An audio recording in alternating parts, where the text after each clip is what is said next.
1번부터 3번까지는 거시조직 이론에 대한 내용이고 4번과 5번은 우리나라 정부 조직에 대한 문제입니다. 위에 세 가지 문제를 보기 전에 우선 여기 정리해 놓은 이론들을 한번 보겠습니다. 먼저 각 이론들이 어느 위치에 있는지, 자, 환경의 인식에 따라서 결정론과 임의론으로 나뉘어지고 분석 수준에서 개별 조직을 보느냐 조직군을 보느냐에 따라서 또 이렇게 나뉘어집니다. 그래서 네 군데 중에 어디 위치하는지를 잘 알고 계셔야 됩니다. 결정론은 조직을 종속 변수로 봅니다. 환경에 의해 결정된다. 반대로 임의론은 조직의 조금 더 적극적인 모습, 능동적인 모습을 보는, 그래서 조직은 독립적이다, 독립 변수로 보는 입장입니다. 그래서 이렇게 나뉘어지고, 자, 오른쪽에 보시면은 각 이론이 나와 있는데 이 부분은 절대로 깊게 이해하려고 하시면 안 됩니다. 원래 조직론이라는 것 자체가 행정학 전 파트 중에서 가장 좀 난해하고 실제 행정학에 있어서도 굉장히 여러 가지 이론들이 어떤 그런 다양한 이론 이런 것들 때문에 상당히 복잡한 학문이기 때문에 우리는 시험 문제를 맞히기 위한 기술적인 피상적인 부분만 챙겨가면 됩니다. 자, 우선 첫 번째 구조적 상황론. 상황이 나옵니다. 상황. 다른 말로 상황 적응론이라고도 하는데 어차피 여기 상황이라는 단어가 들어가기 때문에 같은 말이라는 거 챙기시고, 자, 구조. 조직 구조는 상황에 따라서 결정된다. 말 그대로 가시면 됩니다. 상황에 따라서 구조가 결정된다. 자, 상황이라는 거는 배웠죠? 규기환. 상황 변수에 따라서 거기에 적합한 형태로 조직의 구조가 나타난다. 그러니까 유일하게 가장 합리적인 그런 구조는 없다는 거죠. 그래서 유일 최선의 구조는 없다. 이게 핵심입니다. 조직군 생태론. 자, 생태라는 말이 나오면 생태계를 생각하시면 됩니다. 큰 생태계, 이 거대한 거시적인 생태계에서 조직이 어떻게 능동적으로 적극적으로 어떻게 뒤바꾸거나 하기 힘들겠죠. 역시 결정되는 겁니다. 그래서 적응 혹은 변화 이렇게 할 수 있는 게 아니라 그저 환경에게 선택을 당한다. 환경이 조직을 선택한다. 아주 극단적인 결정론입니다. 그래서 이 조직이 환경에 대응하고 적응해 나가고 뭔가 능동적으로 바꿔보려 하는 것에는 한계가 있다. 사실상 불가능하다. 그래서 동형화되는 조직만 선택을 당할 뿐이다. 특히 어떤 것? 제도적 동형화. 키워드입니다. 제도적 동형화. 그리고 이런 여러 가지 어떤 조직에 선택을 당하고 유지하고 생존하고 또 소멸되고 버림받고 이런 과정, 이런 시기적 과정을 분석을 하고, 시간의 순서이기 때문에 종단적 분석이죠. 횡단이 아니라 종단입니다. 영 헷갈리면 태종대왕 생각합시다. 태종. 횡단이 아니라 종단, 태종. 자, 조직군 생태론에 이어서 바로 가장 마지막에 있는 공동체 생태론으로 넘어가겠습니다. 같은 생태지만 차이가 있습니다.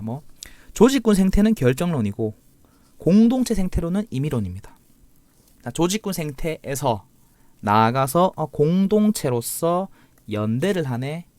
그러면 선택만 당하다가 이젠 대응을 할 수 있고 무언가 조금 능동적으로 헤쳐나갈 수 있겠구나 정도의 느낌. 요렇게 비교. 생태. 근데 조직군이냐 공동체에 따라서 결정이다 임이다. 이렇게 구분하시면 되고.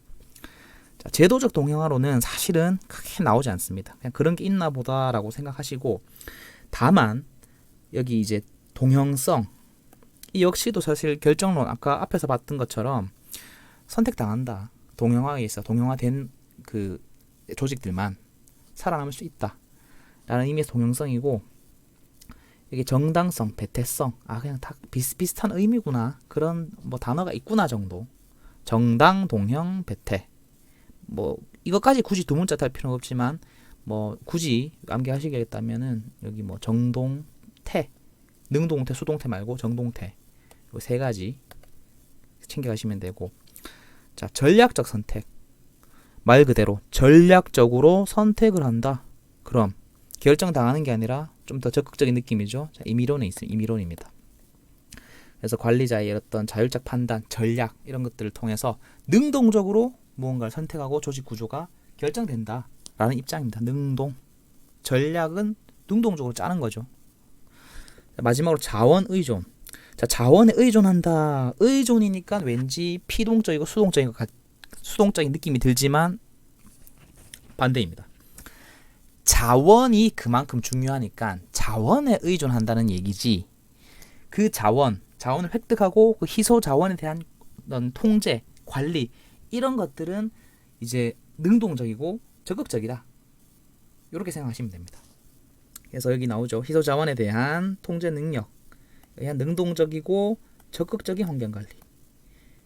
의존이란 말이 나오지만 그것은 중요한 자원에 의존한다는 것이고 결국에는 능동적, 적극적으로 환경관리 대응을 해나간다.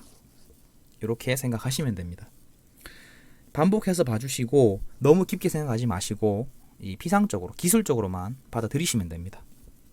자, 1번 상황 접근 나옵니다. 그것이 처한 상황에 의존한다. 맞죠? 자, 2번 자원 의존. 의존이라서 피동 같지만 능동이라고 했죠. 틀렸습니다. 3번 조직군 생태학. 생태는 생태인데 조직군 생태학. 결정론이네.